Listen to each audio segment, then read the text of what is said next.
Dobrý večer, milí televízni diváci, pozdravuje vás TV Čáčov, Vladovak.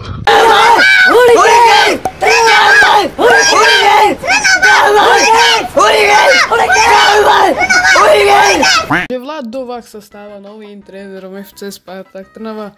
Najprv pozriem teda nejaké príchody a odchody. Má prísť nejaké zaujímavé mená. Vidíme do obrany Gorosito, Filip Bajnovič do stredu zálohy so Zelkovičom. A do útoku nejaký ten Ďuričín, Azango. Dobre to vymyslel ten Gašparík. A medzi odchody nejaký Čurma, Tuma, Alex Ivan a takí nepotrební hráči, povedzme.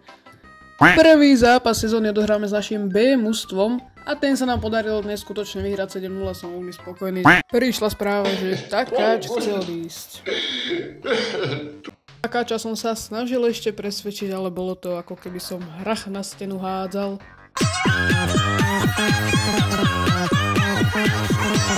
Som dospel k tomu, že ho predám, rozmýšľal som najprv, akú hodnotu dám.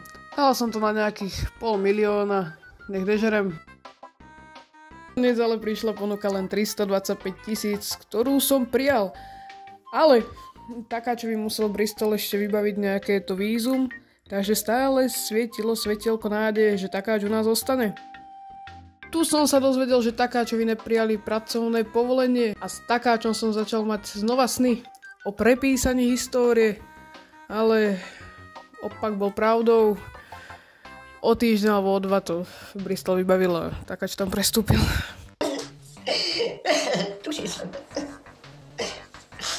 Dozvedeli sme sa súpera v konferenčnej lige, bude to nejaké randomné mužstvo z Albánska, takže to je povinná jazda.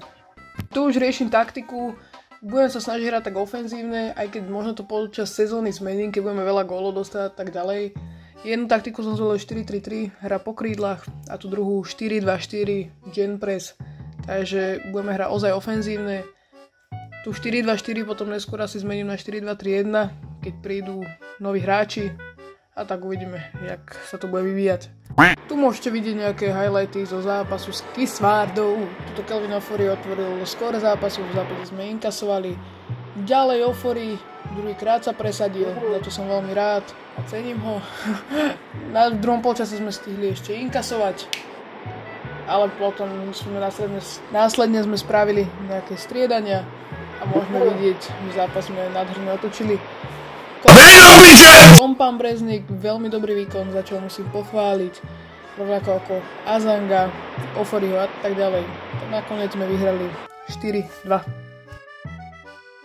Pri tom, ako som hľadal náhradu za Takáča, tak tuto skauti mi odporúčali tohto hroťáka z Považskej Bystrice. Pozrel som si ho staty, nevyzeralo to až tak zle na zakončenie. Urobil som na ho ponuku, uvidíme, možno za rok, za 2 sa vylepší, bude z neho volať, čo hádam.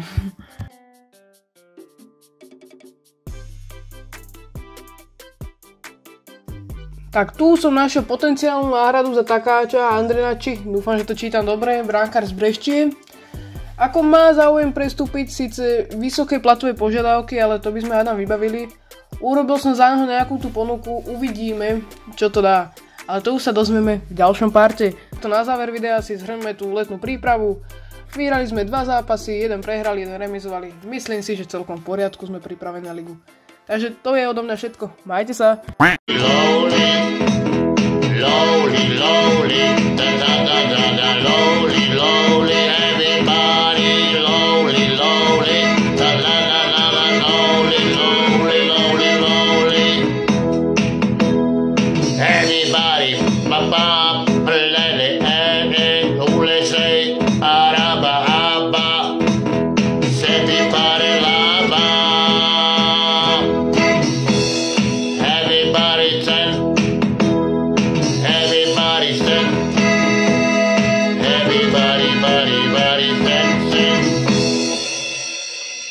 Takže toto bylo také videčko, také jedno a zítra bude jedno, těším se na vás a srdečně vás pozdravuji. Takže těším se na vás zítra a doufám, že to bude mít nějakou odezvu. Takže nasím nasledanou a mějte se dobře. OK, everybody.